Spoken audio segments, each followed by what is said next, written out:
dari kelompok 4 akan mempresentasikan mengidentifikasi analisis keputusan investasi dan pendanaan. Sebelumnya perkenalkan, nama saya Desi Sandika Kunanti dengan NIM akhir 155.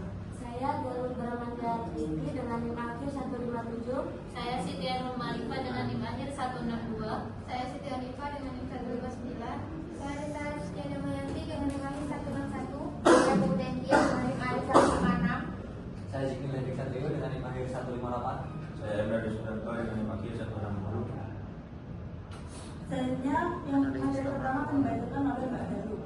Pengertian metode penilaian investasi adalah cara untuk menilai kelayakan finansial sebuah investasi, di mana metode yang umum digunakan meliputi net present value, internal rate of return, dan payback period.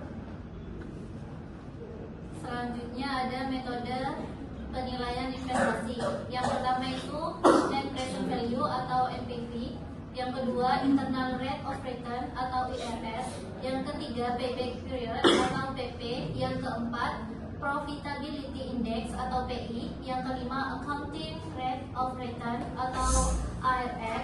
Yang keenam discount payback period. Yang ketujuh economic value ended atau EVA. Yang kedelapan break even analysis. Yang kesembilan sensitivity analysis.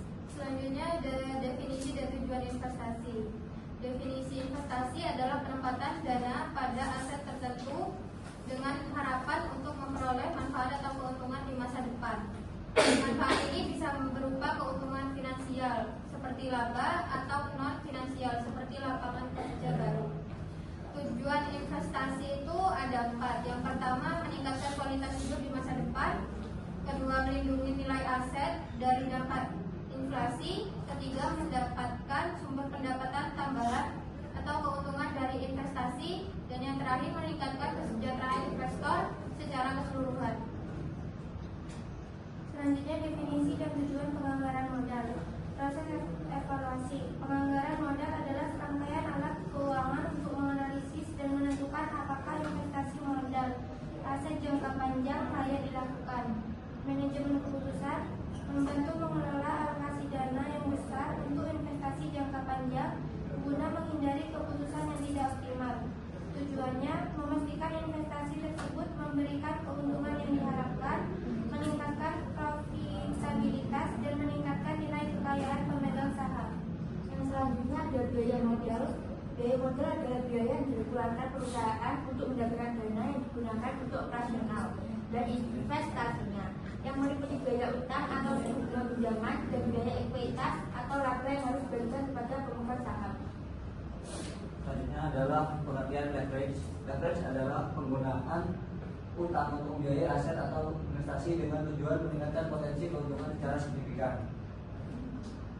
Secara sederhana, leverage berarti menggunakan daya ungkit dari pinjaman untuk mengendalikan aset yang nilainya lebih besar dari modal sendiri. Jenis-jenis leverage: 1. Financial leverage atau leverage keuangan. 2. Operating leverage atau leverage operasional.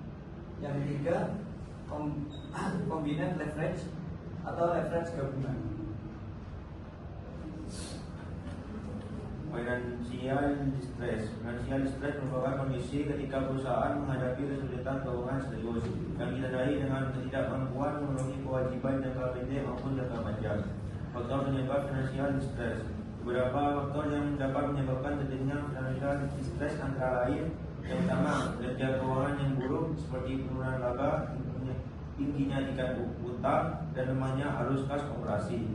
Yang kedua, manajemen yang tidak efektif, misalnya pengambilan keputusan investasi atau pembiayaan yang tidak tepat. 3. Kondisi ekonomi makro seperti inflasi, kenaikan suku bunga, dan pelemahan nilai tukar yang berdampak pada kemampuan bayar perusahaan.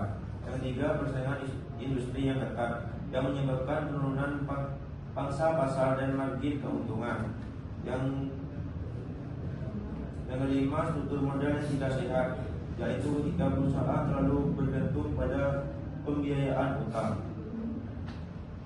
Jadi kesimpulannya, investasi bertujuan memperoleh keuntungan di masa depan dan harus dianalisis dengan metode seperti NPV, IRR dan PP agar layak.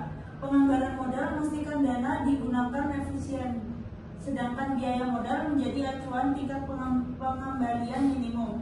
Leverage dapat meningkatkan laba namun juga risiko, sehingga pengelolaan keuangan yang seimbang penting agar perusahaan tetap sehat dan terhindar dari financial distress. Sekian presentasi dari kami, kurang lebihnya mohon maaf. Wassalamualaikum warahmatullahi wabarakatuh. Waalaikumsalam warahmatullahi wabarakatuh.